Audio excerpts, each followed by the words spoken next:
திருப்பூர் சிக்கன அரசு கலைக்கல்லூரி நாட்டில் படித்திட்ட மலர் சார்பாக தத்தெடுத்த கிராமமான கர்மாவாலயத்திலே இன்று இறுதி நாளான 28/12/2025 திருப்பூர் அரசு மருத்துவமனையுடன் இணைந்து இரத்த தான முகாம் நடைபெற்று வருகிறது. இரத்த தானம் கொடுப்பதற்கு அனைவரும் முன் வர வேண்டும். நான் நிறைய தடவை ரத்தம் தானம் பண்ணிட்டேன். ஒருத்தர் ரத்த தானம் பண்ணினா அதை 3 உயிரை காப்பாற்றலாம் அப்படிங்கிறது நம்ம ஒரு வரைமுறை. அதனால் எல்லாரும் ரத்த தானம் கொடுக்க வரணும். உயிர்களை காப்பாற்றுவதற்கு எல்லாரும் முன் வர வேண்டும். ரத்த தானம் கொடுப்பதற்கு யாரும் யோசிக்கக்கூடாது. 18 வயசுக்கு மேலே இருக்கணும். அதே போல் 50 கிலோ எடைக்கு மேலே இருக்கணும். நீங்கள் ரத்த தானம் கொடுக்கறதுக்கு முன்னால் காலையில் வரும்பொழுது நல்லா சாப்பிட்டு வரணும். தண்ணி நிறையா குடிக்கணும்.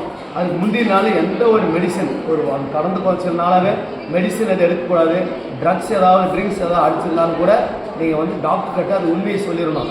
ஏன்னா அந்த மாதிரி நீங்கள் பொய் சொல்லி ரத்த தானம் பண்ணிங்கன்னா அது அடுத்தவங்களுக்கு கொடுக்க முடியாமல் பயனற்று போய்விடும். ஏன் அப்படின்னா ரத்த தானம் கொடுக்கும்போது அந்த ரத்தத்தை உடனே அடுத்தவங்களுக்கு டொனேட் பண்ணிட மாட்டாங்க.